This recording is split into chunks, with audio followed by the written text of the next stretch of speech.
Welcome to the Banker Lamp. Please enjoy the video. In this video, I will explain how to play Pokémon X and Y on Windows.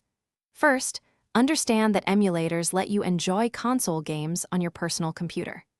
Citra stands out as the premier Nintendo 3DS emulator, offering excellent compatibility.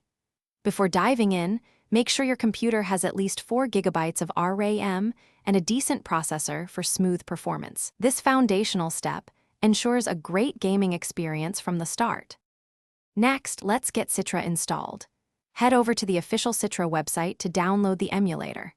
You'll typically find 2 main versions, the nightly build, which is stable, and the canary build, offering the latest features but potentially less stability.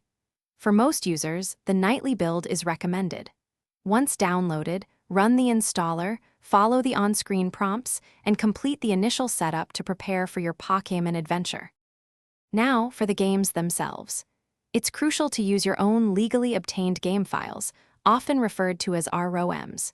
You can convert your physical Pokémon X or Y cartridges into digital files using specialized hardware and software. Once you have your game files, simply open Citra, navigate to the File menu, and select Load File to begin your journey through the Kalos region. Finally, let's optimize your gameplay. Citra offers extensive settings to tailor your experience. You can adjust graphics options, like increasing the internal resolution to 2 times or even 4 times the original, for sharper visuals. Map your keyboard or connect a gamepad for comfortable controls. Experiment with advanced features, such as texture filtering, to achieve the perfect balance between performance and stunning graphics for your Pokémon adventure. Thanks for watching. If this was helpful, leave a like and consider subscribing. See you next time.